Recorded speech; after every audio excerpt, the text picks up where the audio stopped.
الله عليه وسلم صلى الله على محمد صلى الله عليه وسلم صلى الله الله وبركاته.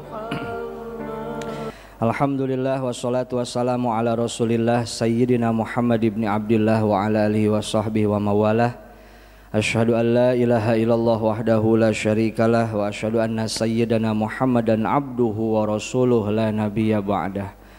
Yang sama-sama kita hormati dan kita muliakan segenap para orang tua, para sepuh, para bini sepuh, para tokoh masyarakat. Wabil khusus yang sama-sama kita hormati dan kita muliakan, alhamdulillah guru kita telah hadir di tengah-tengah kita. Kita doakan beliau sehat panjang umur dan juga senantiasa hadirnya beliau di tempat kita menambah keberkahan untuk kita semuanya. Yang sama-sama kita hormati dan kita muliakan segenap pengurus yayasan dan DKM Masjid Nurul Iman.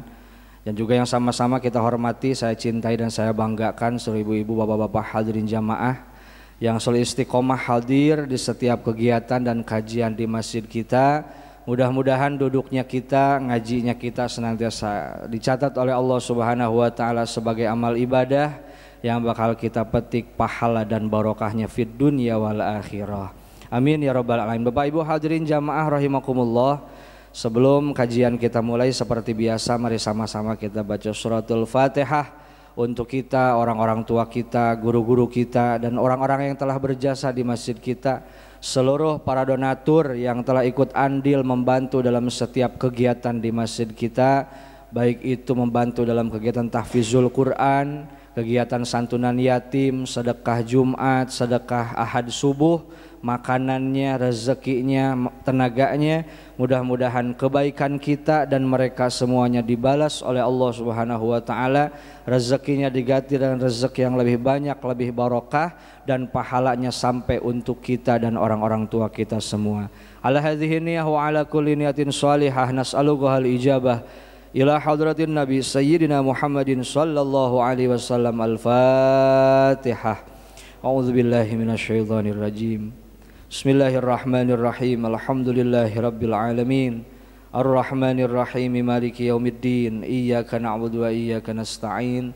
Ihdinas siratal mustaqim. Shiratal ladzina an'amta 'alaihim ghairil maghdubi 'alaihim waladdallin. Amin. Bapak Ibu hadirin jamaah yang dimuliakan Allah Subhanahu wa taala, mari sama-sama kita simak, kita dengarkan Mau'izul Hasanah, pelajaran-pelajaran yang akan disampaikan oleh guru kita tercinta Al-Mukarram wal Mutarram. Dengan segala hormat kami persilahkan. Shallu ala Nabi Muhammad.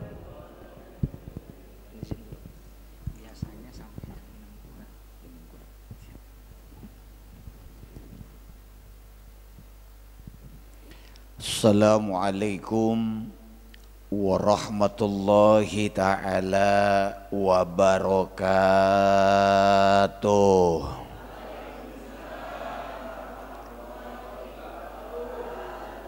Bismillahirrahmanirrahim.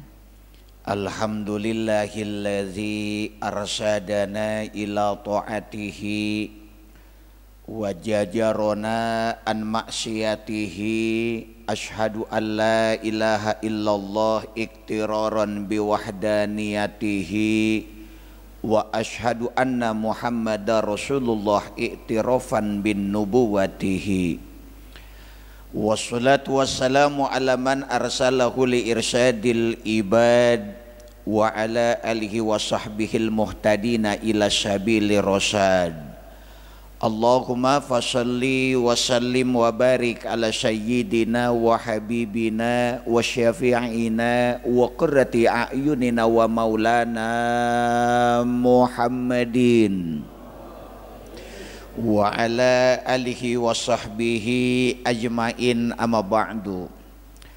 Wa qala Allahu ta'ala fi ayati kitabil karim wa huwa asdaqul qailin. A'udzu billahi minasyaitonir rajim. Bismillahirrahmanirrahim.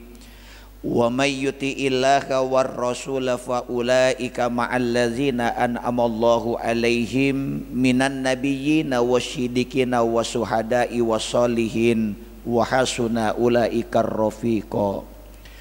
Wa qala Nabi sallallahu alaihi salatu wasallam sayati zamanun ala ummati yafiruna minal ulama'i wal fuqaha fayabtaliyahumullahu bisalasatin baliyatin ulaha yarfa'ullaha barakatan min kasbihim wasaniha yusallitullaha sultanan zaliman wasalisuha yahruju minad dunya bighairi iman naudzubillah summa naudzubillah. Wa qala Ibnu Malik fi kitabil alfiyah wa bal kalakina mashubaiha kalam akun fi marba'in bal taiha. Hadratil kiram wal muhtaram yang sama-sama kita hormati dan kita muliakan Ketua DKM Masjid Jami Nurul Iman beserta staf dan pengurus yang mudah-mudahan dimuliakan oleh Allah Subhanahu wa taala. Sekaligus yang sama-sama kita hormati dan kita muliakan para sepuh, para bini sepuh, para orang tua, tokoh masyarakat, wabil khusus para alim ulama, para ustadz, para kiai, para ajengan, para tuan-tuan guru yang mohon maaf tidak bisa saya sebutkan namanya satu persatu, dikhawatirkan terlalu banyak menyita waktu, tapi insya Allah tidak mengurangi rasa takzim dan hormat saya. Kita doain para sepuh, para orang tua, para guru yang hadir pada kesempatan pagi hari ini, kita doain mudah-mudahan ilmunya makin berkah. Kita doain mudah-mudahan umurnya panjang, badannya sehat, duitnya banyak, keluarganya berkah, keturunannya soleh dan solehah. Sekaligus yang saya hormati hadirin dan hadirat ibu bapak jamaah Masjid Jami Nurul Iman yang insyaallah mudah-mudahan kita semua senantiasa dimuliakan oleh Allah Subhanahu wa taala. Mudah-mudahan Allah panjangin umur kita, Allah sehatin badan kita, Allah luaskan rezeki kita, Allah mudahin, gampangin, lancarin semua urusan kita, Allah berkahin rumah tangga kita, anak, cucu, mantu, keturunan dijadikan keturunan yang soleh dan soleha. Mudah-mudahan senantiasa Allah jadikan keistiqomahan kita rumah tangga yang sakinah, mawaddah dan warahmah. Amin ya Allah ya Rabbal alamin. Hadirin ibu bapak jamaah yang mudah-mudahan dimuliakan oleh Allah Subhanahu wa taala. Pertama dan paling utama, tidak ada rangkaian dan untaian kata yang pantas terucap dari lisan kita pagi hari ini melainkan untayan dan rangkaian kata puja dan puji kehadirat Allah Subhanahu wa taala yang sampai dengan hari ini Allah masih membanjiri dan membasahi lahiriah dan batiniah kita dengan berbagai nikmat dan anugerahnya yang syukur alhamdulillah dari nikmat dan anugerah yang Allah limpahkan kepada kita sampai dengan pagi hari ini, sehingga lahirlah, terciptalah dan hadir buat kita nikmat kesempatan kembali bertatap muka, bermuajahah, bermuhasyafah, duduk bersimpuh di Masjid Jami ini dalam rangka menggugurkan salah satu kewajiban kita, yaitu salat subuh berjamaah diteruskan dengan taklim dan pengajian yang insya Allah mudah-mudahan taklim pengajian kita ini menjadikan sebab hujannya rahmat, berkah, ridho dan magfirah dari Allah Subhanahu wa taala. Amin ya Allah ya Rabbal alamin. Salawat beserta salam mudah-mudahan tercurah kepada junjungan kita baginda alam yang telah menuntun kita, mengantarkan sekaligus mengajarkan kepada kita, yaitu baginda Nabi besar Muhammad sallallahu alaihi salatu wasallam. Mudah-mudahan tercurah kepada seluruh keluarganya, seluruh sahabatnya, khususnya buat kita yang sampai pagi hari ini masih setia menjadi umatnya. Mudah-mudahan kelak di yaumil kiamah nama-nama kita tertulis dengan tinta emas sebagai umat yang akan mendapatkan syafaatul uzma kelak di yaumil kiamah. Amin ya Allah ya Rabbal alamin. Hadirin jamaah sekalian yang mudah-mudahan dimuliakan oleh Allah Subhanahu wa taala. Pada kesempatan pagi hari ini usai kita melaksanakan salat subuh berjamaah, kita duduk bersimpuh bersama-sama dalam rangka kita taklim dan pengajian. Suatu ketika Rasulullah Shallallahu Alaihi Wasallam bersabda kepada kita.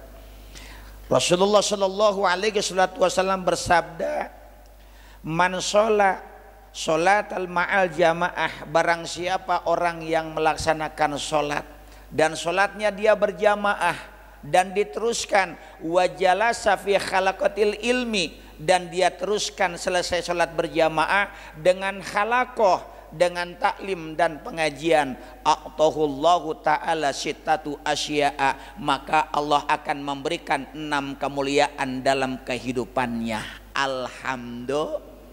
Alhamdulillah.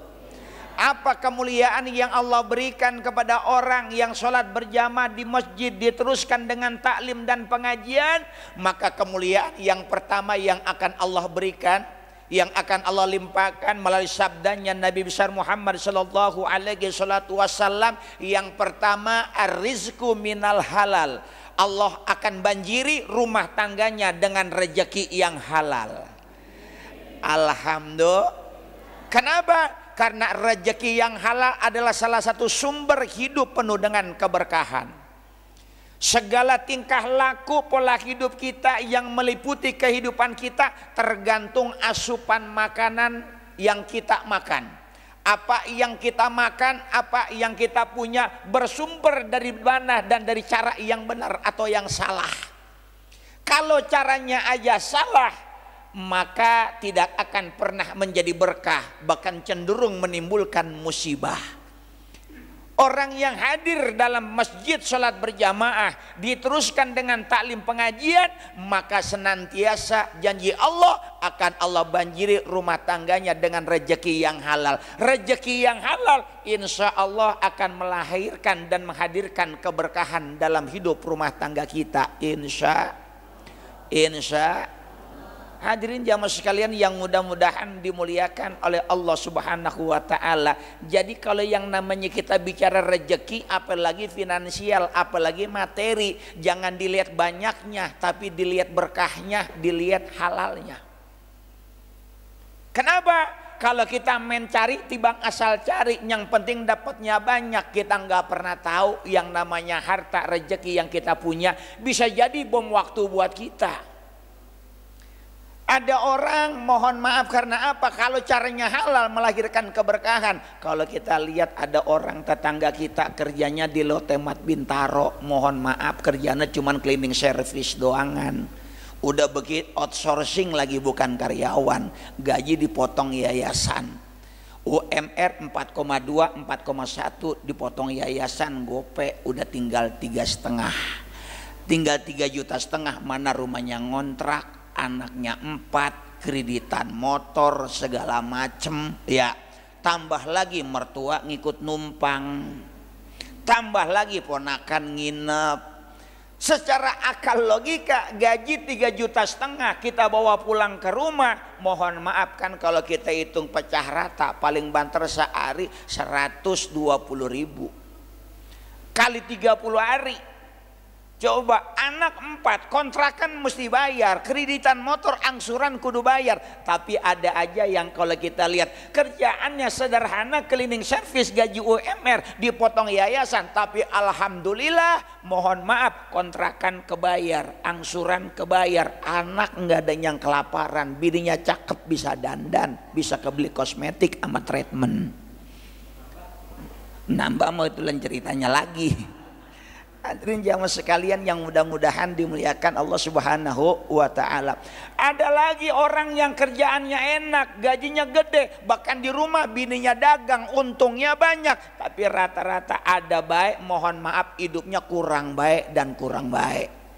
Kalau kata kita, padahal mah enak, lakinya kerjanya enak, gajinya gede, di rumah bininya dagang, untungnya banyak, tapi kadang-kadang mondar-mandir ngulon ngidul nyari pinjaman bakal nutup kebutuhan. Ada yang begitu ada. Ada yang begitu ada. Ada. Kenapa? Karena yang nyukupin kebutuhan kita itu bukan seberapa banyak nominal income yang kita dapat, seberapa banyak duit banda kita, bukan. Yang nyukupin sejauh mana kita bersyukur kepada Allah Subhanahu wa taala. Satu, yang kedua, bagaimana cara nyari rezekinya. Kalau nyarinya baik salah, maka tidak akan pernah ada berkah. Bahkan cenderung bisa jadi musibah. Dia mah enak banget, kontrakannya sererodan.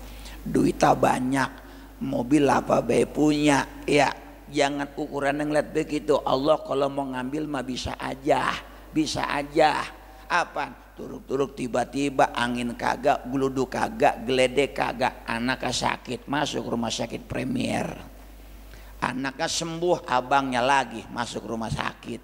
Abangnya pulang, lakinya stroke, orang waras-waras. Betul apa betul? Hadirin. Tapi janji Allah Subhanahu wa taala, orang yang mau duduk di masjid usai sholat berjamaah teruskan dengan talim pengajian, janji Allah yang pertama arizku minal halal, Allah bakal banjirin rumah tangganya dengan rezeki yang halal. Kalau kata orang Pondok Jaya bilang mah bagian kata, biar kata lakinya kang ojek, yang penting halal berkah buat anak bini keluarga. Alhamdulillah. Yang pertama.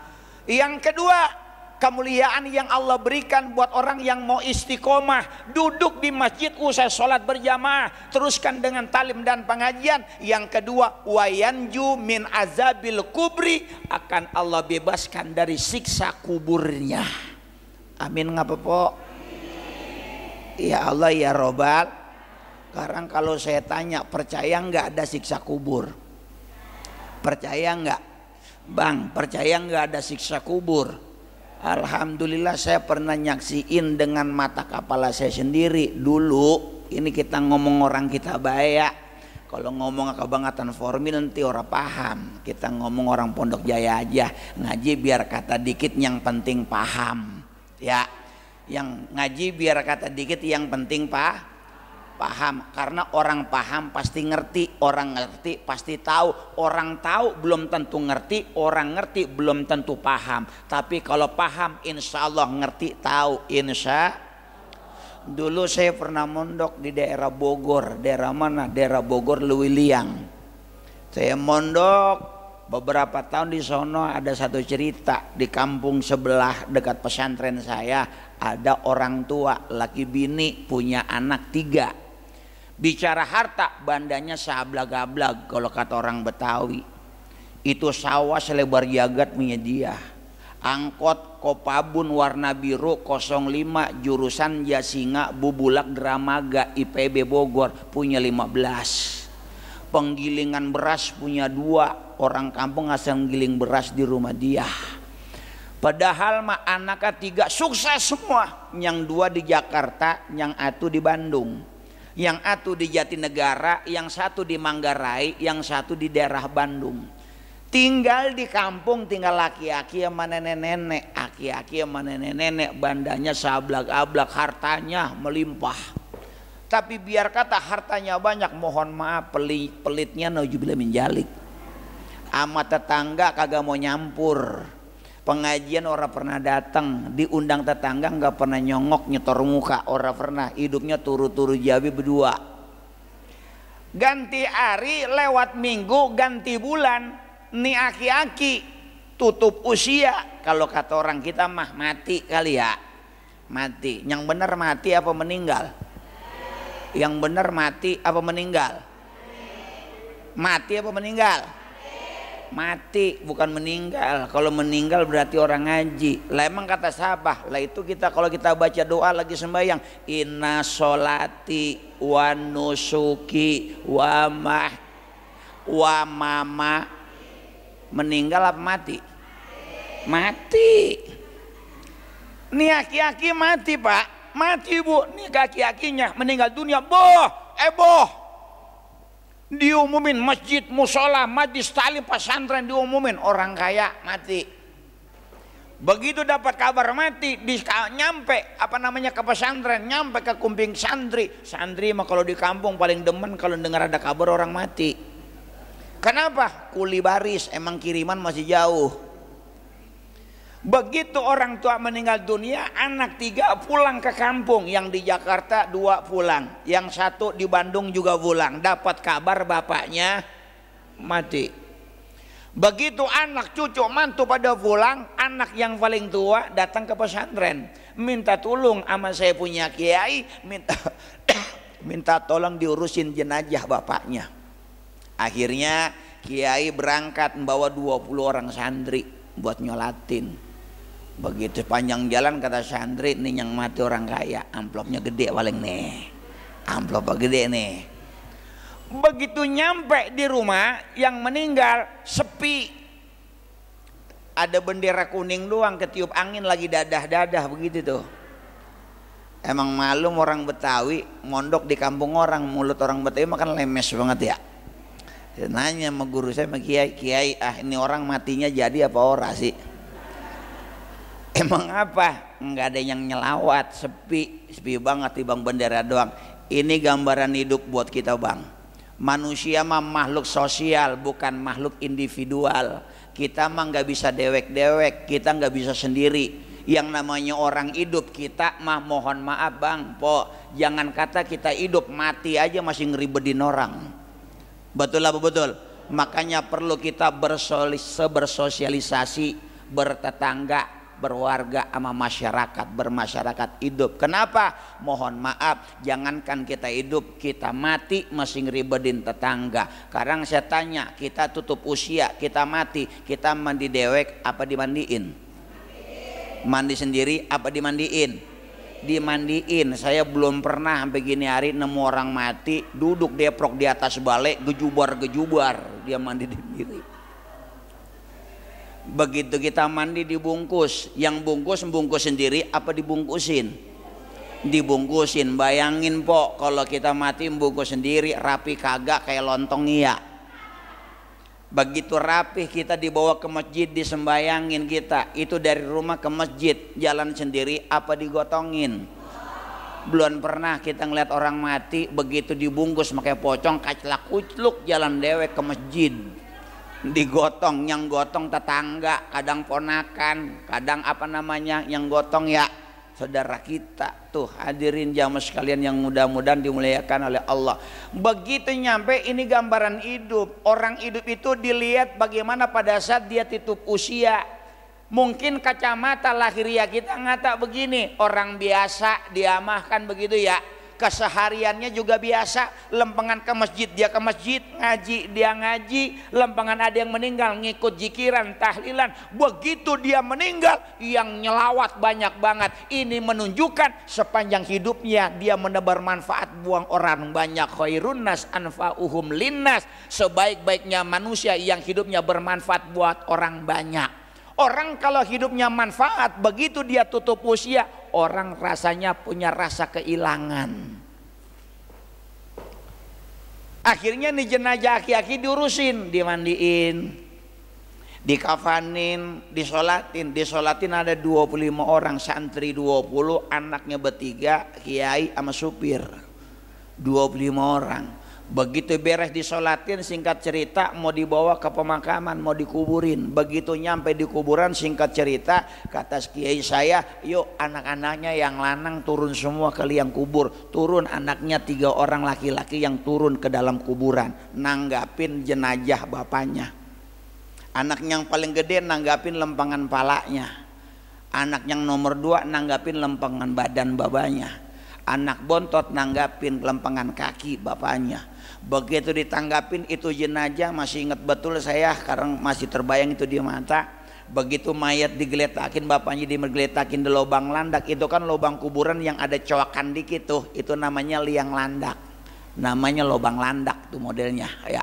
Naronya dimiringin. Begitu kata kiai, pocongnya buka semua, tali pocong dibuka semua. Ada kejadian aneh di luar nalar, dan ini rahasia Allah. Itu anak yang paling tua, yang rumahnya tinggal di Jatinegara. Begitu nyopotin tali pocong bapaknya, ora sadar nggak sadar bang. Kunci mobil BMW seri 318i warna merah marun jatuh di samping mayatnya. Masih ingat bener saya mobilnya juga. kunci mobil BMW seri 318i jatuh di samping jenazah bapaknya, ketutupan kain kapan bapaknya, enggak terasa. Begitu pocong dibuka semua, kata kiai, udah ajanin komatin, diajanin sama anaknya, dikomatin, beres ajan komat, kata kiai, dinding ari tutup, tuh papan penutup lubang landak namanya dinding ari. Begitu dinding ari udah rapat semua, urug seinjek, dua injek, sepacul, dua pacul, tuh pok bang, kalau kita mau tahu orang yang gedeg sama kita, yang benci sama kita, lihat lempengin nguburan kita. Lihat lempengan nguburin kita, asalnya nginjeknya paling kencang juga dia orangnya. Begitu tanah udah keuruk, kembang 7 rupa diaur, air mawar diguyur, talqin dibaca, tinggal pulang. Begitu ditinggal pulang, nyampe rumah, kebiasaan orang Bogor sama orang Pondok Jaya sama, ada yang namanya istilah ngelungsur tanah. Tahu ngelungsur tanah? Sedekahan jikiran pulang nguburin tuh ya, kadang-kadang kaki masih belepotan tanah merah, jikiran gelar tikar pandan bekas bungkus pocong, kan kita gelar di rumah, namanya ngelungsur tanah ya. Beres ngelungsur tanah, anak yang di Jatinegara di Jakarta besok harus berangkat ke Bangka Belitung, tugas dari kantor. Akhirnya beres nguburin, ngelungsur tanah, anak mau pulang ke Jakarta. Begitu ragah rogoh, rabah-rabah, kantong nyari kunci mobil, orang nemu. Kata lakinya sama bininya, kata bininya sama lakinya, main salah-salah anda nih. Begitu nih lakinya ingat istighfar, langsung dia jatuh ambruk dengkula kopong. Kenapa? Dia ingat kunci mobil jatuh di samping mayat bapaknya, enggak terasa. Sayang mobil baru dibeli tahun 94, baru dibeli. Kalaupun kacanya dipecahin, mobil nggak bisa dihidupin, harus ada kunci. Akhirnya jalan Allah, ini rahasia Allah, emang jalannya kudu begitu. Anak yang paling tua balik lagi ke pesantren, nyamperin kiai, nyeritain dari A sampai Z. Akhirnya kiai saya masuk kamar, sholat sunnah, keluar dari kamar, kata kiai saya, ya udah tuh kuburan gali lagi. Begitu kiai bilang ya udah tuh kuburan gali lagi, masya Allah ada yang girang setengah mati po, tukang gali kubur 1 lubang 2 kali borongan. Begitu digali sepacul 2 pacul, mulai setengah meter sampai 1 meter, begitu dat ujung pacul kena dinding ari, kebongkar tuh papan yang baru diterap. Yang kecium bukan wangi kembang 7 rupa, yang kecium bukan air mawar, yang kecium bukan wangi bedak pipa nomor 7, yang kecium bukan minyak wangi cap putri duyung, yang kecium apa? Bau daging kebakar. Yang bongkar penasaran, dibongkar seluruh itu dinding ari, masya Allah jenazah yang baru 2 jam dikuburin udah angus kebakar. Bahkan separuh kunci BMW lumer saking panasnya. Ini nunjukin buat kita kalau siksa kubur itu bakalan ada. Allah tunjukin buat kita, nyadarin, ngingetin kita, lubang kubur adalah tempat awal dari sekian banyak tempat yang bakal kita kunjungin, kita sabak, kita datengin. Kalau di lubang kuburan kita enak, maka mudah gampang kesononya, insya. Makanya orang meninggal mah doanya lain, Allahumma ij'al kuburakum raudhah min riyadil jinan. Ya Allah, jadikan liang kuburnya taman-taman surgamu. Wala taj'al kuburakum hufratan min hufatin niron. Ya Allah, jangan jadikan liang kuburnya bagikan taman neraka jahanam. Tuh hadirnya mas sekalian. Tapi buat orang yang istiqomah ke masjid Nurul Iman, begitu sholat berjamaah terus dengan pengajian simpel sederhana, kemuliaan yang kedua kata Allah, wa yanzu min azabil kubri, akan Allah bebaskan dari siksa kuburnya. Amin ya Allah ya Robbal ya Robbal. Yang kedua, yang ketiga, kemuliaan buat orang yang beres sembahyang terus deprok ngikut ngaji, kemuliaan kata Rasulullah. Yang ketiga, wa yamuru ala sirati kalbarkil khatib, dapat menyeberangi jembatan Shiratal Mustaqim bagaikan kilat yang menyambar. Kita dari masih kecil sampai tua diceritain, diajarin guru ngaji kita, entar kita bakalan berjembat di mana Shiratal Mustaqim, jembatan kagak ada pegangannya, yang kita injek mana tajam ibarat rambut dibelah 7, tajamnya lebih dari silet, lebih dari pedang. Itu jembatan Shiratal Mustaqim. Padahal pada saat kita menyeberangi jembatan Shiratal Mustaqim, itu Allah gambarkan bagaimana kualitas ibadah kita ketika kita hidup di dunia. Entar kita bakal ngelihat ada yang berjembat baru 3 langkah kecemplung, ada tuh biasanya yang begitu ngajinya 3 kali ke sono orang ngaji. Ada yang keder, ada yang keder, udah nyampe tengah dia mundur lagi, nyampe tengah dia mundur lagi. Tuh yang begitu biasanya entar ke masjid, entar kagak, entar ke masjid, entar kagak, entar ngaji, entar kagak. Manusia orang jelas yang begitu. Orang istiqomah hadirin jamaah sekalian. Kemuliaan yang ketiga yang Allah berikan adalah wayamuru ala syirati kal barqit, dapat menyeberangi jembatan Shiratal Mustaqim bagaikan kilat yang menyambar. Masya Allah, ketua DKM Masjid Jami Nurul Iman mimpin. Ya masyarul jamaah Masjid Nurul Iman, Masya Allah, berangkat rombongan udah kayak kilat, perpet pada nyampe tuh. Alhamdulillah, amin ya robbal. Yang ketiga, sekarang yang keberapa? Yang keempat wayuti kitabahu biyaminihi. Orang yang sholat berjamaah di masjid, orang langsung pulang duduk ngikut kajian talim pengajian. Kemuliaan yang keempat akan Allah berikan catatan buku amal ibadahnya dari tangan yang sebelah kanan. Kalau nanti di akhirat kita saksikan ada orang yang menerima buku catatan amal ibadah, tangan kanan yang nerima, dapat dipastikan insya Allah min ahlil jannah, insya Allah ahli surga. Amin ya Allah ya robbal. Yang keempat, yang kelima, kemuliaan yang kelima yang Allah berikan buat orang yang hadir ikut sholat berjamaah pengajian, wa yuhsyaruna ma'an nabiyyin, akan Allah pertemukan dan Allah kumpulkan dengan para nabi dan rasulnya Allah subhanahu wa ta'ala. Karang makan kita di dunia tibang bisa baca sholawat, dengar kata, ngucap nama Nabi Muhammad, rupanya kayak apa belum pernah ngeliat. Boro-boro ketemu ngimpi aja romana jauh kita mah. Betul apa betul? Tapi berharap mudah-mudahan mah bisa ngeliat ketemu sama Rasulullah, biar kata cuman lewat ngimpi. Amin ya robbal.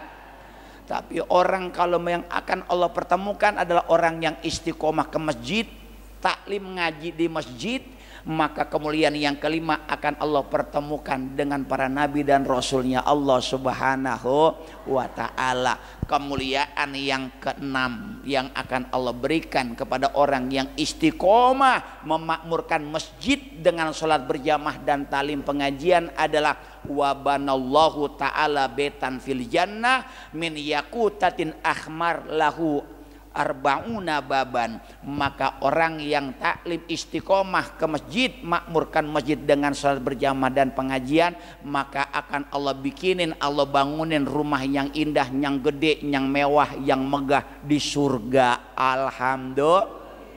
Min yakutatin ahmar, itu rumah terbuatnya bukan dari hebel, bukan dari bata merah, bukan dari batako, terbuatnya dari apa? Dari intan yakut yang berwarna merah. Gede rumahnya, kecil. Di mana tuh rumah ada 4.000 pintunya, ada 4.000. Masya Allah, kira-kira gede apa kagak pok kalau begitu? Lah gede, rumah kita masa gede kepel, mana tidur numpuk kayak ikan pedak pasar Jombang. Insya Allah biarin di dunia mah orang ngapa-ngapa, rumah kita sederhana. Tidur juga umpel-umpelan, biarin, mana kadang-kadang pintu rumah kita mah kita buka pintunya ngatain kita, asal dibuka pintunya bunyinya melarat. Biarin, ora apa-apa. Istiqomah di masjid, sering sholat berjamaah sama pengajian, bakal Allah bikinin rumah yang gede di surganya Allah. Amin ya Allah ya robbal. alamin. Hadirin jamaah sekalian yang mudah-mudahan dimuliakan oleh Allah Subhanahu wa taala. Maka dari itu mudah-mudahan keistiqomahan melahirkan keberkahan dalam hidup kita. Amin. Ya Allah ya Rabbal alamin. Yang pertama, yang kedua, hidup penuh dengan berkah itu ketika Rasul mengatakan sayati zamanun ala ummati yafiruna minal ulama wal fuqaha. Kata Rasulullah, nanti di akhir zaman salah satu mukjizat yang Allah berikan kepada Rasulullah, Rasulullah mampu memprediksi apa yang bakalan terjadi sama umatnya nanti di akhir zaman. Kalau kata santri salafiyah, sayati zamanun sin litampista dulu ala jabanil ba'id. Sin dalam hadis tersebut menunjukkan zaman yang nanti bakalan terjadi. Kata Rasulullah, nanti di akhir zaman akan dialamin oleh umatku, di mana umatku jauh dari para alim ulama, gedeg sama ustad, benci sama guru ngaji, udah mulai pada ora doyan ngaji. Kalau nanti umatku udah kagak mau deprok di masjid, udah nggak mau duduk di majlis taklim, sama guru ngaji hawanya gedeg baik, sama ulama rasanya benci baik, sama habaib rasanya mohon maaf kagak demen baik, maka Allah akan timpain 3 musibah. Sekarang kan udah banyak, Bu, hadirin jamaah sekalian. Ya, lihat, lempengan ada tempat hajatan, ada orang hajatan, orang ngawinin, nanggap pamilis atau SK. Kira-kira yang datang rame apa sepi? Apalagi familis, yang datang artisnya idola Yusnia Jebro. Masya Allah, Robi. Jangan kata orang yang diundang, yang kagak diundang pada datang. Betul apa betul? Tapi lihat kalau pengajian mah Masya Allah Robi, yang datang 4L, lu lagi. Orang-orang yang emang udah wayanya jadi patok masjid. Betul apa betul? Hadirin jamaah sekalian yang mudah-mudahan sekarang udah kelihatan orang udah pada malas ngaji. Pengajian sepi. Dulu kita pengen ngaji, pengen bisa ngaji. Masya Allah, murid nungguin guru. Kan orang dulu mah murid nungguin guru. Sekarang mah terbalik, kadang-kadang guru nungguin murid. Iya Pak ya? Iya Pak ya? Dulu kita ngudak-ngudak guru ngaji, saking pengen kita bisa ngaji. Sekarang mah terbalik, guru ngaji ngudak-ngudak murid. Betul apa betul? Hadirin jamaah sekalian, dulu mah orang dulu mahabbah, cinta sama guru ngaji. Guru ngaji ngajarinnya ikhlas, muridnya juga pada ridho, pada sabar. Biar kata guru ngaji dulu mah sabar, tapi muridnya juga sabar. Insya Allah ngaji kita masih ingat banget ya, kita ngaji mohon maaf kadang-kadang penggarisan yang gede tuh, yang panjang, yang kayu, peletak marah kagak apa kagak kita. Kenapa? Ikhlas, yang penting dapat ilmunya. Sekarang udah kelihatan, jangan kata kita yang tua, anak kita sekarang udah malas-malas buat ngaji.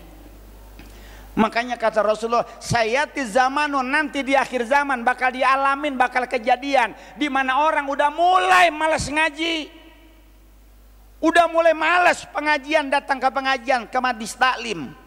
Yang kedua, udah mulai benci sama alim ulama, gedek sama guru ngaji, nggak suka sama para habib. Ini kan udah kebukti, kiai pada ditangkep-tangkepin, habib pada dipenjara-penjarain. Betul apa betul?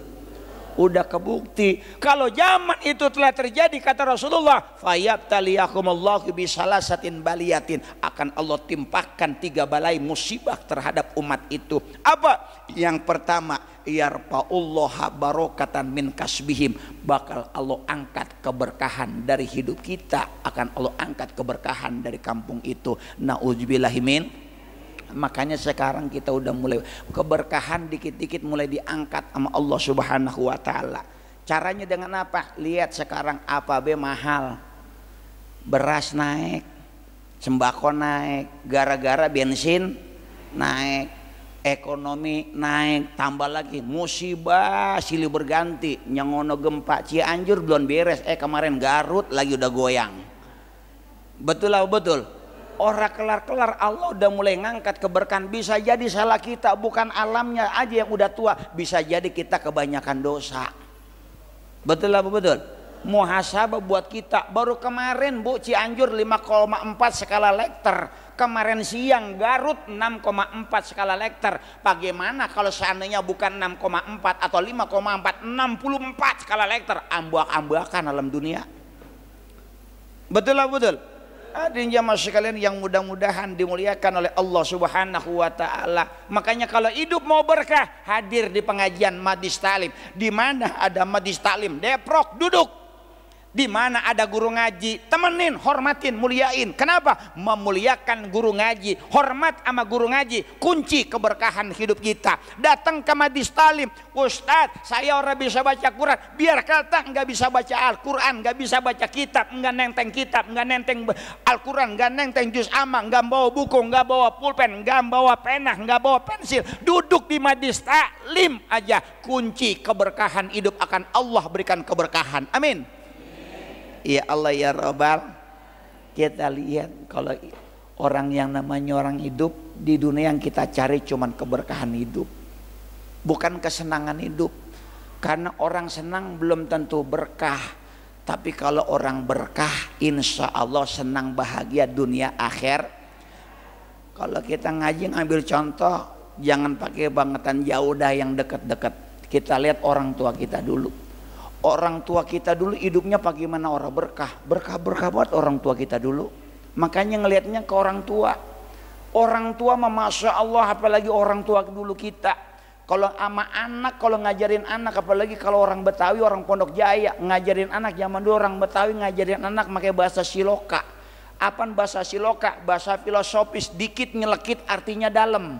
Contoh orang tua emak bapak kita dulu kalau ngajarin anak nih ya, mohon maaf ya, biar kata dikit artinya dalam. Wajar kalau emak mulut rada cerewet, rada bawel, lemes sedikit. Kenapa? Cerewet bawelnya emak sayang sama anak. Bapak kita dulu, bapak kita ngomongnya dikit tapi sekalinya ngomong nyelekit dalam artinya. Betul apa betul? Contoh emak bapak kita dulu kalau ngajarin anak, tong neng maghrib jangan ngayap, ntar digondol kolong. Tuh mesti pada inget. Itu kan omongan ajaran orang tua dulu, itu betul-betul. Jangan ngayap maghrib ntar digondol kolong wewe. Saya tanya, udah pernah ada yang lihat kolong wewe? Udah ada yang pernah ngeliat kolong wewe? Belum. Kenapa? Ini cara orang tua dulu ngajarin anak, emang nakutin tapi tujuannya mah bener. Maghrib jangan ngayap ntar digondol kolong wewe. Maksudnya bagaimana? Maghrib jangan ngayap, masuk rumah mandi sembahyang ngaji. Sekarang saya tanya, omongan itu masih ada apa ora? Omongan itu omongan orang tua yang nakut-nakutin tadi gondol kolong wewe, loh masih ada nggak? Udah nggak ada. Kenapa? Karena anak zaman sekarang udah orang kena ditakut-takutin. Dulu anak dulu jangankan ngeliat orang mati, kurung batang lewat depan rumah kita disuruh cuci muka, pakai air di bak bekas mandiin mayat. Alasannya apa? Biar medinya orang ngintilin. Sekarang mohon maaf bocah sekarang nggak ada yang takut bang, nggak ada. Jangankan sama kurung batang, orang mati tutupannya jauh buka, dia foto. Betul lah betul. Tuh orang tua kita dulu hidupnya berkah-berkah. Satu. Yang kedua, orang tua dulu mengajarin anak ilmunya hidupnya berkah. Ngajarin anak juga bener. Apa kata sama bapak kita dulu? Kalau mau pergi pelesiran, mau pergi jalan-jalan, takut perutnya mules pengen buang air di tengah jalan, disuruh ngantongin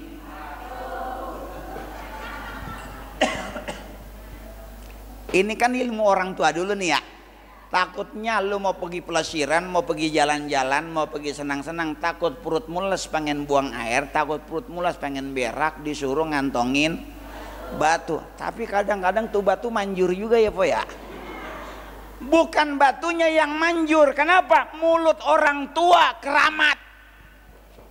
Kenapa? Nggak sadar kalau kita mau mutolaah, kalau kita mau mengkaji, begitu orang tua bilang ngantongin batu tong. Kenapa? Nggak sadar kita diajarin dua ilmu berharga dalam hidup. Ilmu apa? Ilmu tauhid sama ilmu fikih. Nyambungnya dari mana?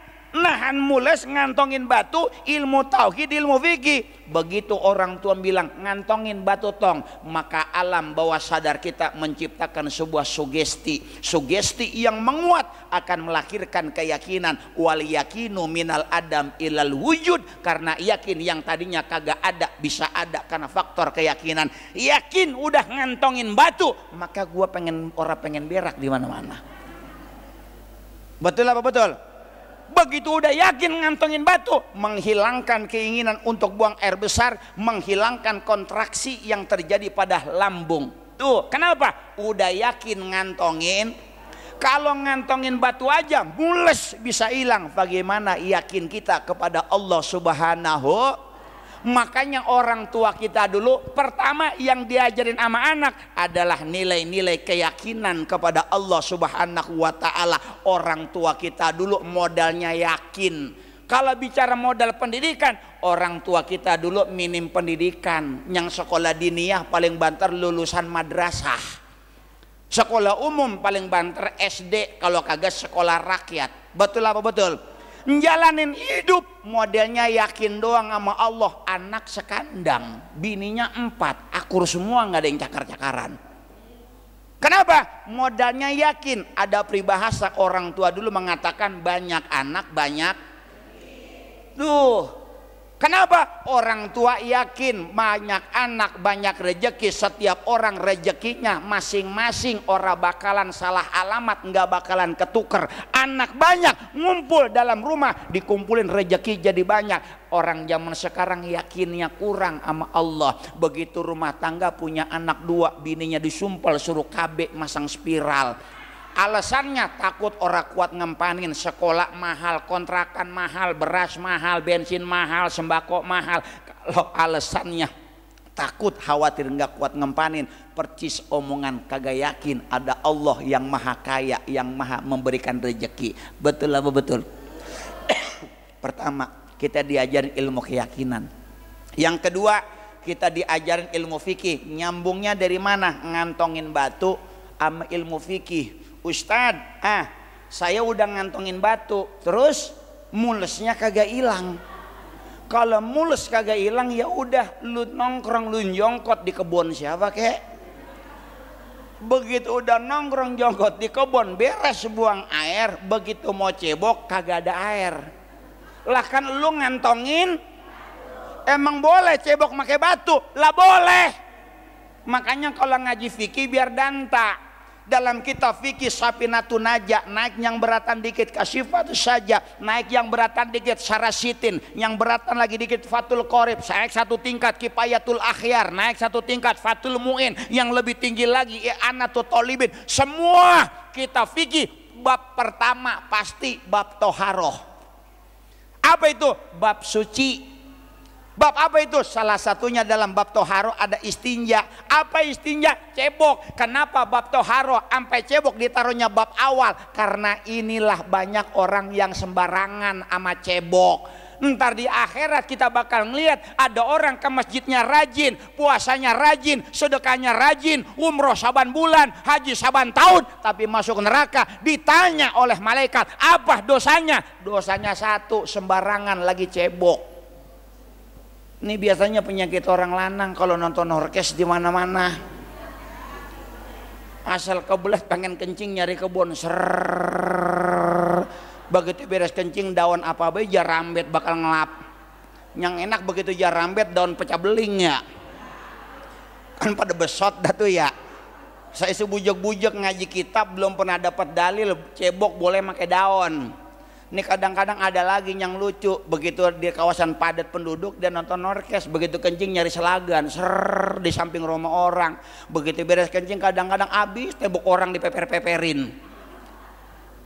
Padahal cebok ada 2 media dalam kitab fikih manapun. Cebok pakai air, yang kedua cebok boleh pakai batu. Boleh, sah, suci. Ustadz, saya pernah ngaji. Boleh cebok pakai batu, cuman syarat batunya kudu 3. Ini saya ngantongin batunya 1. Boleh. Kenapa? Yang penting batunya persegi, pojokannya ada 3. Begitu beres buang air besar, putar itu batu pojokan nomor 1. Bukan jorok po, emang fikih mah kudu begini, kudu jelas. Banyak orang yang kagak mau belajar ilmu fikih, akhirnya ibadahnya berantakan. Ini kan kadang-kadang aneh kita ngaji mah hakikat, marepat, tarekat, syariat berantakan. Ngaji ke sono ngaji hakikat, ngaji ke sono ngaji marifat, ngaji ke sono ngaji inian torekoh. Masya Allah, sunnah wudu kagak tahu, rukun wudu kagak paham, fardu wudu kagak ingat. Ini bahaya. Ngaji mah hakikat marifat, wah guru mah katanya gurunya itu udang-udang udah kayak ban Vespa.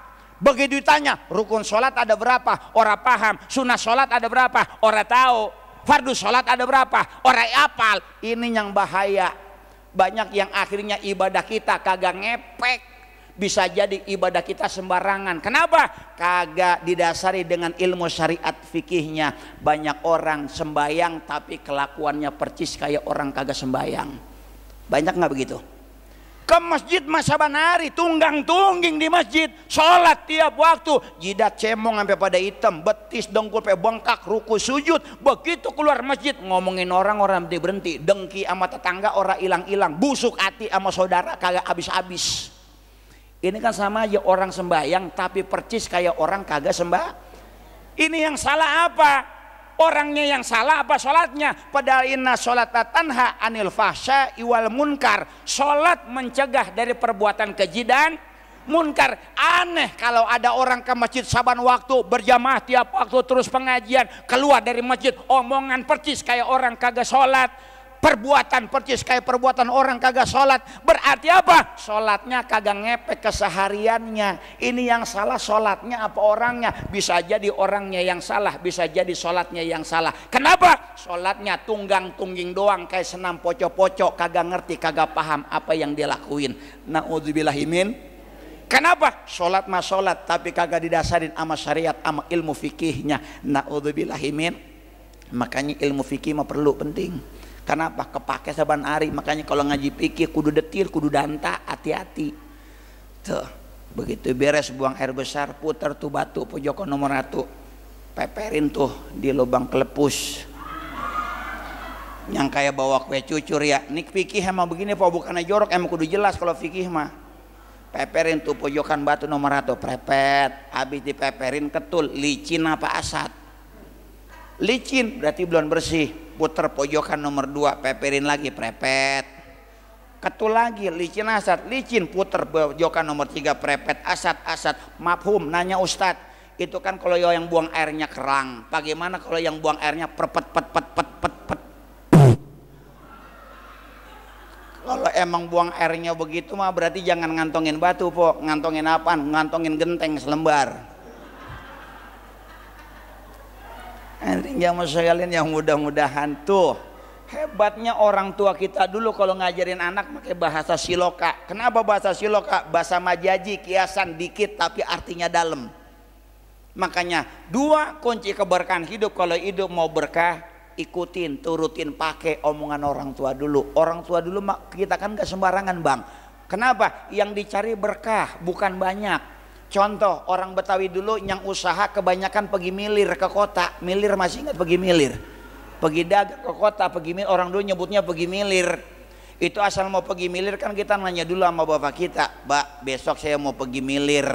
Wah ya apa lu mau pergi milir? Habis johor kali jalan. Apa kata bapak kita? Kalau mau pergi milir jangan besok. Besok hari Selasa pantangan hari. Emang apa Mbak? Naga palanya lagi ngetan, buntutnya ngidul. Itu kan omongan orang dulu itu. Dipakai orang dulu mah orang tua. Kalau mau pergi milir tong jangan hari Selasa sebelum johor. Emang apa kalau Selasa sebelum johor itu naga palanya lagi ngolon, buntutnya lagi ngidul. Ngapa? Modal gede habis, orang dapat untung, usaha orang lama. Terus saya mau pergi usahanya wah ya apa? Kalau lu tetap maksa pergi usaha pergi milir hari Selasa, perginya habis asar. Emang apa? Udah ganti hari itu naga palanya ngadep ngetan, buntutnya ngadep ngulon, lempeng. Modal dikit untung banyak, usaha berkah manjang. Dipakai. Kenapa? Orang tua dulu yang dicari berkahnya hidup. Iya apa iya? Orang dulu hidupnya berkah simpel. Yang punya sawah dia ke sawah, yang punya kebun dia ke kebun. Yang miara kambing kebo, ngoret, ngarit, nyari empan. Hidup sederhana, rumah kebaya, separuh bata, separuh gedeg. Tahu gedeg? Bilik kayu. boro-boro make ubin teraso, boro-boro make ubin semen, tanah diemplek-emplek, diaurin tiger gaji, diemplek-emplek make sapu lidi. Tapi rumahnya adem banget ya, enak hidup begitu. Ngapa? Orang tua dulu yang dicari keberkahan hidup. Selain kunci keberkahan dengan cara istiqomah ibadah kepada Allah, keberkahan hidup bisa kita dapatkan dengan apa? Dengan takziman wa takriman, muliain kedua orang tua kita, insya. Tuh yang pertama. Yang kedua, orang tua kita dulu hidupnya berkah-berkah. Kenapa? Karena segala bentuk perkara dunia selalu niatnya sedekah, niatnya ibadah. Sekarang saya tanya Bang, saya tanya, orang tua kita dulu kalau ngawinin anak nyebutnya pesta apa sedekah? Orang tua kita dulu kalau mengawinin anak nyebutnya mau pesta apa mau sedekah? Mau sedekah. Tuh orang tua kita dulu hidupnya berkah, sampai perkara dunia niatnya ibadah. Ngawinin anak nyebutnya sedekah. Jor-joran, makanya orang tua dulu kalau ngawinin anak jor-joran. Nggak pernah kedengeran orang tua dulu ngawinin anak jor-joran gede-gedean nanggap orkes layar tancap. Bahkan orang dulu kalau ngawinin anak mah nggak hitungan jam, kadang sampai 3 hari berturut-turut. Betul apa betul? Ada malam towong, malam ngumpul, malam mangkat, entar terakhir malam rame. Iya apa iya? Apalagi kalau udah ngundang, orang dulu ngundang orang karena niatnya sedekah, nggak pakai kertas. Emang orang sekarang ngawinin anak udah kayak mau dagangin anak. Ngundang, bikin undangan yang murah. Alasannya undangan mah kagak disimpan, dilihat tanggal sama hari dibuang. Bikin aja undangan yang murah. Ngeja itu bikin undangan yang 1.000 perak, yang tipis banget itu undangan. Ngarepin yang kondangan 50.000 lah, kan menang banyak. Betul apa betul? Orang dulu ngawinin anak nggak pakai undangan, nggak pakai kertas, pakai apa? Pakai berkat. Masih ingat? Apa disebutnya orang dulu nyebutnya? Nyebutnya enjotan. Ya enjotan kan ya? Nyebutnya enjotan. Pakai apa? Pakai baskom. Makanya orang tua dulu mau ngawinin anak, masalah sebulan mau ngawinin anak, saudara, tetangga, anak muda udah pada nyorok, pada datang ke kampung ke rumah kita. Ngapain? Bantuin ngampakin kayu. Nggak pakai disuruh. Karena apa? No, abang Anu mau sedekah ngawinin anak nyebutnya sedekah. Orang pada hidup, pada datang ke rumah kita bantuin ngampakin kayu. Ntar 2 minggu mau hajatan kemana? Ke Muara Angke. Ngapain Ngapain dah? Tuh masih ingat beli ikan. Ikan yang dibeli 2 model, 3 model. Ikan talang-talang, ikan tongkol, ikan bandeng. Biasanya ikan tongkol sama ikan bandeng bakal besan pala. Kalau ikan talang-talang itu bakal ngenjot. Ya makanya ada malam goreng ikan. Begitu malam goreng ikan, itu ikan di tengah rumah bertumpuk. Besok paginya tukang ojek kemana aja, pada datang ngumpul ke rumah kita. Ngapain dah? Nganterin enjotan. Nih anterin kemana? No, ke Lurah Sukarya. Kemana? Sawaru bawah. Dianterin tuh enjotan tukang ojek ya. Isinya nasi sebaskom, bihun, nggak pakai kecap orang dulu, pakai bihun, bihunnya pakai kunyit yang kuning, ya, kan bihun pakai kunyit ya, ama sambal kentang, pakai ati, ama boncis tuh diiris-iris pakai serundeng, ada lagi tuh serundengnya tuh, ya, yang tanah kacang tanah sama gula merah tuh, kan dibuntel jadi satu ya. Dibawa kemana? Ke tempat orang yang diinjot, ke kampung sawah. Salam. Dari mana bang? Dari Pondok Jaya. Rumah siapa? Rumah Haji Duloh. Emang Haji Duloh mau ngapain? Mau sedekah ngawinin anak. Tuh nyebutnya sedekah. Enjotan diambil. Begitu diambil yang nerima enjotan ke kebun, ngereretin daun pisang. Itu kan enjotan diperincuk-perincukin ya, pakai daun pisang ya. Nasinya 2 centong, ikan tongkolnya sepocelan, kadang-kadang bihunnya 3 lembar, kadang-kadang sambal kentangnya 3 peringkil, kadang-kadang serundengan 4 mata. Dibungkus, diperencok-perencokin, dikumpulin di dalam baskom, di dalam bakul, diajak muter selebar jaga selebar kampung. Ngapain? Nyambat orang. Apa bahasa kita? Po, ini berkat. Besok, minggu besok Abi Jor temenin gua besan kemana? Ke Pondok Jaya, ke rumah Haji Duloh, sedekah ngawinin anak. Itu berkat kita ambil. Apa kata yang nerima berkat? Bantesan mata gua dari pagi ke kedutan baik, mau masak males banget. Lapan gua mau dapat berkat ini. Betul kagak? Di dalam anaknya udah berbaris 3 biji, cengap-cengap minta disuapin. Emang lakinya nggak ada kerjaannya, ngikut baris berempat, bininya nyuapin ngikut nyuap juga. Aneh, berkat seprencokan kenyang orang serumah. Kenapa? Yang hajatan niatnya sedekah, makanya berkah. Orang dulu ngawinin anak nggak pakai prasmanan bang. Prasmanan ada tahun 95 tuh, 95. Tahun 95 ke sini baru ada yang namanya prasmanan. Orang sini ngawinin dulu nggak pernah pakai prasmanan, makanya ngeteh. Kan ngeteh ya? Dulu nggak make yang namanya nggak make tenda. Orang dulu nyebutnya bukan tenda, apa nyebutnya? Make tarub. Kan tarub ya. Nggelar meja itu sepanjang apa tahu, selebar jagat tuh meja. Meja model begini panjang itu meja. Hebatnya orang dulu kalau ngawinin anak karena niatnya sedekah, jor-joran. Meja segitu panjangnya, kue apa be ada di atas meja. Kue pepek, kue semprong, kue kipas, rengginang, telur gabus, kue cincin, kue bolu, kacang jombang, salak sama peti-petinya, jeruk sama peti-petinya, minuman aqua gelas nggak dipakai, bakal kekobok, nggak kepake. Orang dulu ngawinin anak makanya Sprite, Coca-Cola, Fanta yang 1 liter. Betul apa betul? Belum lagi pisang. Emang orang sekarang ngawinin anak, masya Allah percis banget. Apa bedanya sama warteg? Bikin prasmanan, mana menunya diatur. Ntar siang katanya sayur kimlo aja, kredok sama ayam dikecapin, dagingnya jangan dikeluarin. Emang apa? Takut yang kondangan sore sama malam orang keduman madang. Betul apa betul? Orang dulu mah kagak, nggak pakai madang. Apa yang ada di pangkeng dikeluarin semua. Betul apa betul? Tuh, udah begitu orang sekarang hajatan prasmanan, pisangnya takut banget beli pisangnya. Mohon maaf, kadang-kadang beli pisangnya di pasar Lembang, Ciledug, pisang Lampung segede-gede jeriji monyet. Orang dulu mah nggak kepake pisang Lampung, makanya pisang raja dari Sukabumi nggak dipretelin. Emang orang sekarang udahnya pisang Lampung dipretelin, naruhnya di pojokan dekat gelas aqua. Orang dulu mah nggak dipretelin, nggak sisiran, makanya pantandanan. Digantung di bawah tarub, di bawah tenda, masih diberengkos pakai keraras daun pisang kering. Betul apa betul? Orang datang kondangan itu ibu-ibu besan, masya Allah dari Tegarotan rame bener. Nggak ada yang bawa tas, bawanya selampe doangan. Tapi aneh, selampenya kayak taplak, udah gede banget. Orang dulu kalau kondangan bawanya selampe doang, curang licik otaknya. Udah tahu kondangan ngororis ngasih duit 2.000 perak. Begitu kondangan habis kue orang dirampok. Begitu duduk di meja ngeteh, pintar dah ibu-ibu dulu mah ngapain? Pahanya diserolokin di kolong meja. Diam-diam tuh selampenya jaglar di atas paha. Sambil ngobrol liat kue pepe sepiring dia tublek, ada kuping gajah dia tublek, telur gabus dia tublek, kue bolu dia tublek. Dia buntal, dia ikat kenceng banget kan ya. Kita masih ingat begitu pulang kata temennya, lu katanya kondangan 2.000 kue orang lu rampok. Ini yang begini katanya laki gue doyan banget, padahal congorannya dokoh. Begitu pulang kondangan anak kita nyambat yo, nyambut kita girang banget. Emak pulang kondangan, emak pulang kondangan. Ngarepin apa anda? Ngarepin apa anda? Ngarepin buntelan selampe.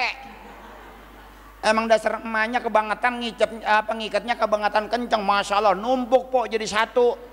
Makan telur gabus kayak kue cincin, makan kue cincin kayak kue bolu, lah makan kue semprong moncrot sama pisang Lampung. Tapinya berkah kenyang. Kenapa? Yang ngawinin anak niatnya sedekah, makanya hidupnya berkah. Makanya selain istiqomah dalam ibadah, yang kedua dengar omongan pakai, omongan ajaran orang tua. Orang tua dulu mah patokannya kenapa? Patokannya mah guru ngaji. Sedegleng-deglengnya orang kita dulu, orang tua kita dulu, sepea-peanya orang kita dulu sama guru ngaji mah hormat, takjim, ngemuliain, dekat. Mau ngapain be nanya guru ngaji, mau ngejar rumah nanya ari sama guru ngaji. Betul apa betul? Mau ngejar majlis taklim ngajak nanya sama guru ngaji. Betul apa betul? Tuh makanya ngapain be sama guru ngaji. Orang tua dulu biar kata degleng, tukang joget, rajin banget ke warung, remang-remang.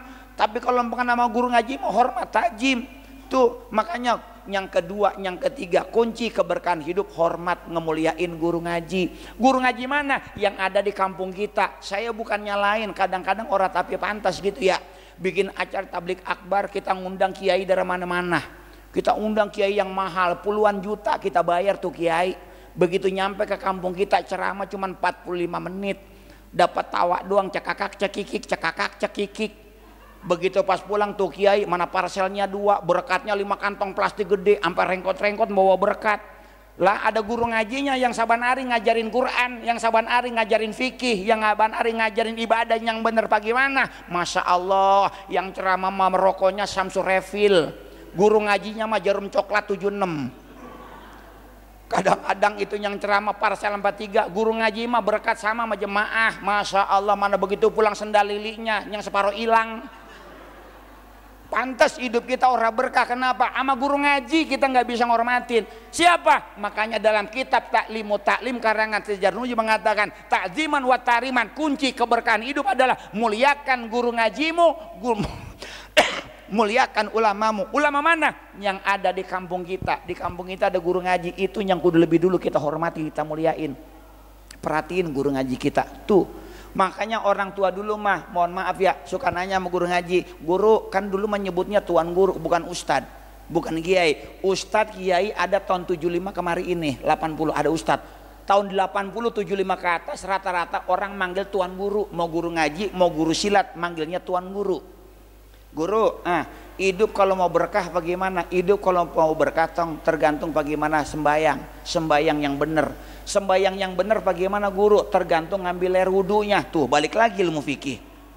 Guru ngaji dulu. Kalau hidup mau berkah, yang benar tong hidup. Hidup benar bagaimana? Tergantung sembayang. Sembayang yang benar. Sembayang yang benar bagaimana guru? Tergantung bagaimana ngambil air wudunya. Balik lagi tuh ngaji lagi fikih. Kalau wudunya benar, sembayangnya sah. Sembayangnya sah, hidupnya benar. Hidup benar, insya Allah berkah. Insya ngambil wudunya berantakan, sembayang berantakan. Sembayang berantakan, hidup ora beres. Hidup kagak beres, ora bakalan berkah. Sampai melodot gitu ora bakalan berkah.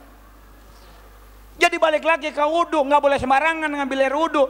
Nanya dah kita, ngambil air wudu yang benar bagaimana guru? Ngambil air wudunya jangan dikobok.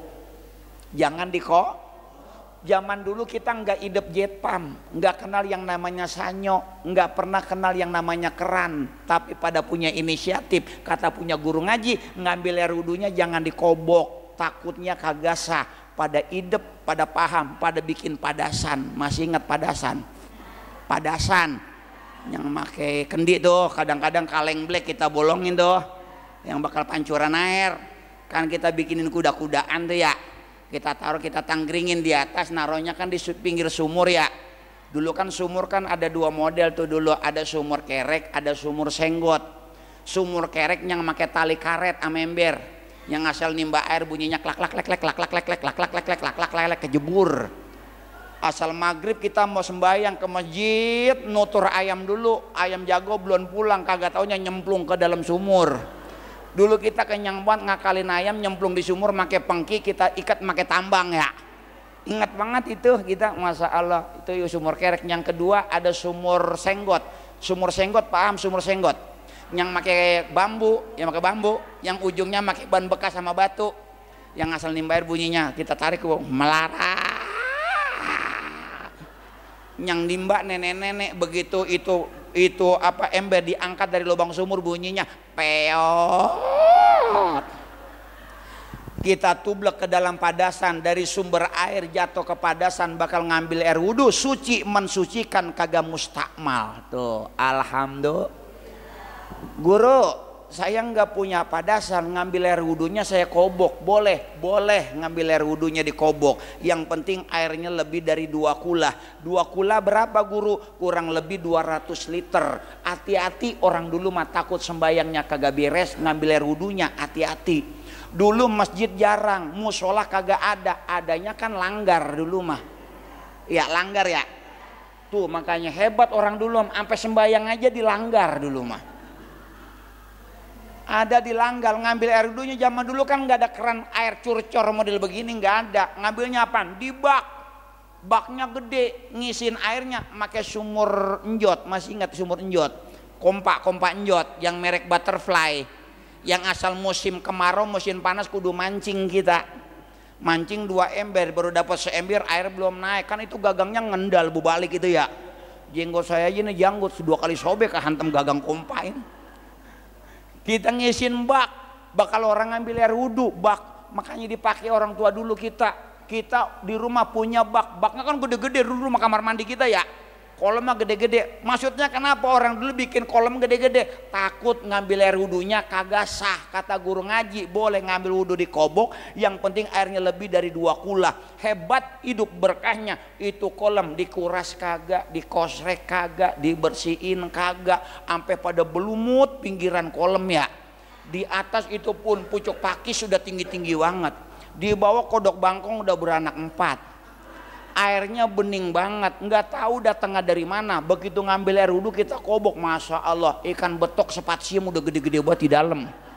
Saking apa? Saking berkahnya tuh orang dulu. Hadirin jamaah sekalian yang mudah-mudahan. Jadi yang ketiga, kunci keberkahan hidup salah satunya bukan hanya istiqomah ibadah kita di masjid dengan tali pengajian. Yang ketiga, yang kedua adalah hormat. Make ngamalin apa yang diajarkan oleh orang-orang tua kita dulu. Karena orang tua dulu ngajarin anak ucap bukan sembarang ucap, omong bukan sembarang ngomong, ngata bukan sembarang ngata, tapi ada dalil dan ada dasarnya. Karena orang tua kita dulu dekat dengan alim ulama. Yang ketiga, kunci keberkahan hidup bisa kita dapatkan dengan cara apa? Dengan takziman wa takriman li ustadi, menghormatin, memuliain guru ngaji. Guru ngaji mana yang harus lebih utama kita muliakan? Guru ngaji yang ada di kampung kita. Insya Allah, karena orang hidup hakikatnya yang kita cari ada keberkahan hidup. Orang tua kita dulu nggak sembarangan ngajarin anak. Orang tua dulu yang pengen yang dicari berkah hidup. Makanya orang tua dulu mohon maaf ya, ini kan yang belakang sama yang depan yang taksiran beranaknya bukan di bidan, di dukun beranak semua ini. Tapi jangan salah, justru orang yang beranak sama dukun beranak sama bapak raji hidupnya berkah. Kenapa? Nggak sembarangan. Enggak sembarangan. Orang dulu kalau mau beranak enggak ada bidan, enggak ada yang namanya rumah sakit bersalin, beranaknya sama dukun beranak. Begitu nyampe gitu dukun beranak, kita parenin ke rumah. Kata dukun beranak, abang jangan ngikut masuk, nunggu di depan pintu. Dukun beranak masuk ke dalam kamar, mereksa bini kita yang mau ngelahirin. Kata dukun beranak, bang masak air, siapin baskom. Begitu bininya mules mau ngelahirin, lakinya masak air, baskom 3 biji udah disiapin. Ini bahasa si lokal lagi nih. Begitu berset kecopok, itu orok ditanggapi nama dukun beranak, dicuci. Pertama pakai baskom nomor 1 isinya air anget. Dukun beranak mulutnya ngoceh baik. Apa kata dukun beranak? Mudah-mudahan ini bocah besok gede tumbuh jadi orang, hidupnya penuh dengan kehangatan seperti air yang pertama kali menyentuh tubuhnya, air anget tuh. Alhamdulillah. Begitu dari air anget diangkat, dicemplungin baskom kedua isinya air adem. Maksudnya apa? Itu dukun beranak ngucap begini, mudah-mudahan ini besok lusa ini bocah tumbuh gede jadi orang, adem hatinya, adem pikirannya, kagak gede ambek, kagak gede adat, sabar orangnya. Diangkat dari baskom nomor 2, dicemplungin baskom nomor 3 air bersih. Bahasa silokannya, mudah-mudahan besok lusa ini orang, ini bocah tumbuh gede, bersih langkahnya, bersih ucapannya, bersih tindak tanduk perbuatannya. Alhamdulillah. Diangkat itu orok, dibedong, belum dibedong sama dukun beranak nih dari pangkal pantat di atas pinggang, dibretekin kakinya sambil dibasahin. Apa kata dukun beranak? Tong neng, ini kaki besok lusa gede bakal pegih, bakal belangkah, bakal nginjek jangan seinjek-injeknya, langkah jangan selangkah-langkahnya, pegih jangan sepegih-pegihnya, sambil ditabokin tuh pantat sampai ke ujung kaki. Betul apa betul? Tangan dibretekin, diurut sama dukun beranak. Apa kata dukun beranak? Tong neng, ini tangan besok lusa gede bakal nyomot, bakal ngambil, bakal pegang. Comot jangan secomot-comotnya, ambil jangan seambil-ambilnya, pegang jangan sepegang-pegangnya. Betul apa betul? Habis tangan, mulut dikorek, lendir dikeluarin, ini bibir yang bawah yang tipis ditarik sama dukun beranak, dibasahin. Apa kata dukun beranak? Ini mulut besok gede lusa bakal makan, bakal ngomong, bakal ngata. Omong jangan seomong-omongnya, ngata jangan sengata-ngatanya, makan jangan secaplok-caploknya. Betul ora? Makanya dulu orang dulu orok baru lahir asal beduk Jumat disuruh tabokin pakai daun sirih. Biar ngapa? Biar pentes ngomong. Begitu beres dibasahin baru dibedong. Begitu dibedong, orang kita dulu orang susah po, boro-boro idep popok, boro-boro idep bedongan. Paling banter karung terigu segitiga biru kita sobek jadi 2. Dibedong itu bocah. Begitu dibedong udah rapi dikasih emaknya masih ngangkang, ambak-ambakan darah, nungguin hari-hari belum keluar. Apa kata dukun beranak? Neng, anak lu sehat sempurna, mana gemol montok bener anak lu. Itu air mata emaknya meleleran. Apa kata emaknya? Neng tong emak baba ora kebangatan muluk, minta ama yang maha kuasa. Kali emak pengen punya anak pinter mah kebangatan muluk, emak baba cuman ngarepin besok lu selalu gede jadi orang bener. Kenapa? Orang tua kita paham orang pinter belum tentuan bener, tapi kalau orang bener hidupnya berkah dunia akhirat. Alhamdulillah. Kalau bocah sekarang pantas dibilangin susah ngelawan sama orang tua. Ngapa? Beranaknya be nyasar. Ngapa nyasar? Bukan dari lobangnya, perut emaknya disobek, dibelek, lah kan nyasar namanya. Betul apa betul?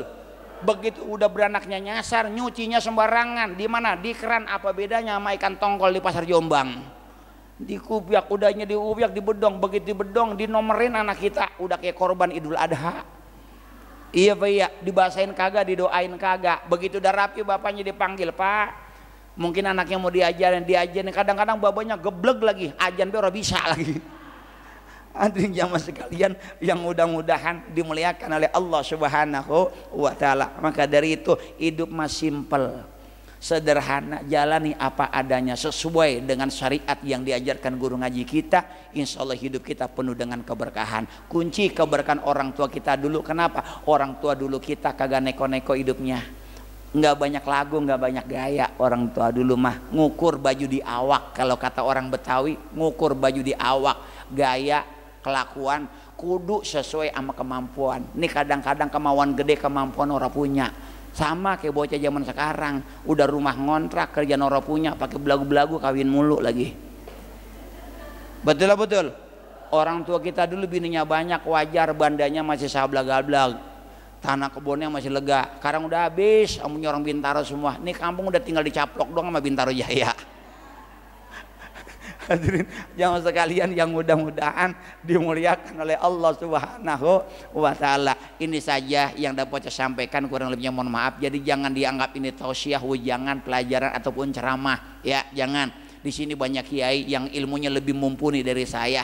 Ini mah ala kadar. Anggap aja ini mah cucu lagi ngebanyol sama engkong sama nyainya.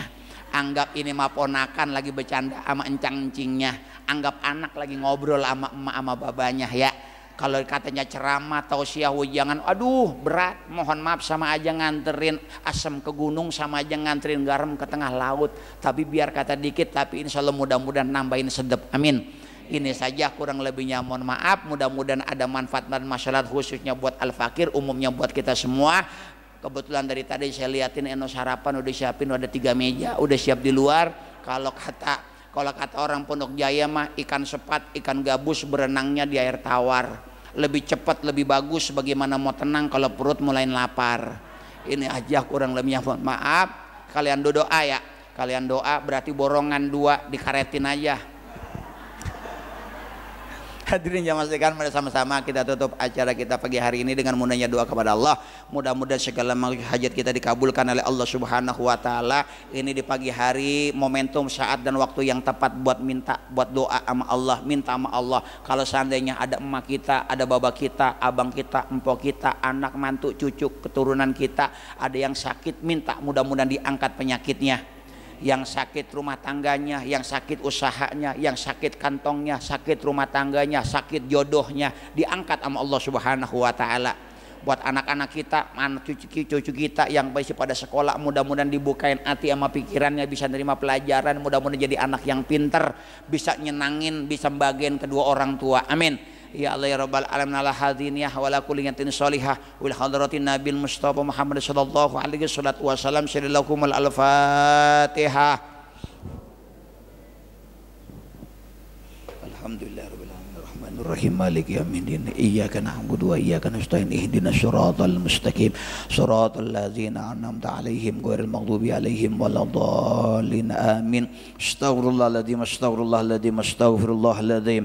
Allahumma shalli ala sayyidina Muhammadin fil awwalin wal akhirin wa barik wa sallim wa radiyallahu kulli sahabati Rasulillah sallallahu alaihi wasallam ajmain. Alhamdulillahi rabbil alamin, lakal hamdu ya ma'bud hamdan yuafi ni'mahu wa yukafi majida.